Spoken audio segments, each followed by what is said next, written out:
Octopus সমুদ্রের এক অতি আশ্চর্যকর প্রাণী। অনেক দিক থেকেই অক্টোপাস হলো আমাদের দেখা সমুদ্রের এক অতি আশ্চর্যকর সামুদ্রিক প্রাণী।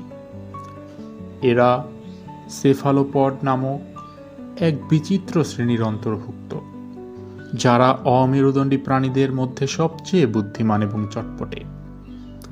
এদের 500 মিলিয়ন নিউরনের বেশিরভাগই মস্তিষ্কে নয়, বরং তাদের বাহুগুলোতে থাকে, যা দিয়ে তারা স্বাদ ও ঘ্রাণ নিতে পারে, এমনকি আলাদাভাবে চিন্তাও করতে পারে।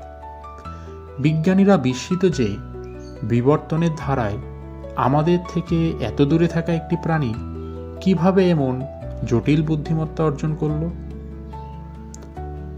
সেফালোপডরা পৃথিবীতে মাছ বা স্তন্যপায়ী প্রাণীদের অনেক আগে, অর্থাৎ প্রায় 500 মিলিয়ন বছর আগে থেকে আছে। প্রায় 140 মিলিয়ন বছর আগে অক্টোপাসের পূর্বপুরুষেরা তাদের সুরক্ষাকারী শক্ত খোলস হারিয়ে ফেলে এবং অত্যন্ত চটপটে হয়ে ওঠে, কিন্তু একই সাথে তারা শিকারীদের কাছে অসহায় হয়ে পড়ে। এই অসহায়ত্বই সম্ভবত তাদের টিকে থাকার জন্য অসাধারণ বুদ্ধিমত্তা অর্জনে বাধ্য করেছে। এদের শরীরে ঠোঁট ছাড়া কোনো শক্ত হাড় নাই, তাই এরা খুব সরু ছিদ্রের ভিতর দিয়ে অনায়াসে গলে যেতে পারে। এদের রয়েছে অভিনব ছদ্মবেশ ধারণের কৌশল। অক্টোপাস ছদ্মবেশ ধারণে অতুলনীয়। এদের ত্বকে ক্রোমাটোফোর নামক অঙ্গ থাকে, যা বেলুনের মতো লাল, কালো, হলুদ রং ধারণ করতে পারে। ক্রোমাটোফোরের নিচে থাকে ইরিডোফোর নামক স্তর, যা নীল ও সবুজ রঙের আভা তৈরি করে, এবং সব থেকে নিচে থাকে লিউকোফোর নামক স্তর, যা সাদা রং প্রতিফলন করে। এমনকি এরা তাদের ত্বকের গঠন বা টেক্সচারও পরিবর্তন করতে পারে। আশ্চর্যের বিষয় হলো, এরা নিজেরা বর্ণান্ধ হওয়া সত্ত্বেও ত্বকের আলোক সংবেদনশীল জিনের মাধ্যমে চারপাশের রং বুঝতে পারে এবং চোখের পলকে তা নকল করতে পারে। অক্টোপাসের বুদ্ধিমত্তা আমাদের মতো নয়, বরং এটি পুরো শরীরে ছড়িয়ে আছে। এদের বাহুগুলো মস্তিষ্ক থেকে স্বাধীনভাবে সিদ্ধান্ত নিতে ও কাজ করতে সক্ষম। একটি বিচ্ছিন্ন বাহুও উদ্দীপনায় সাড়া দিতে পারে।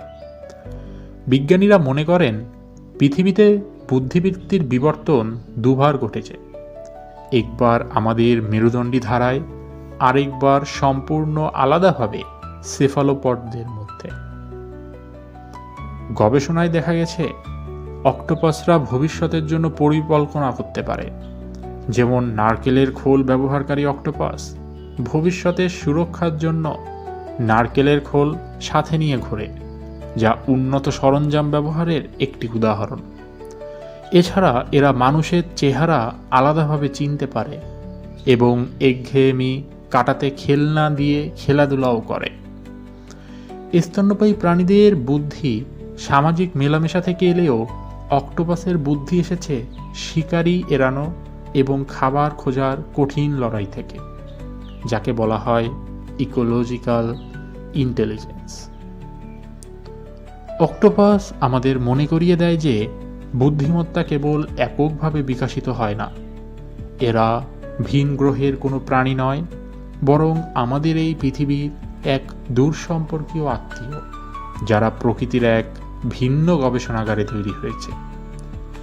এদের নিয়ে গবেষণা করলে আমরা কেবল সমুদ্র নয়, বরং চেতনার এক অনন্ত সম্ভাবনা সম্পর্কেও জানতে পারি।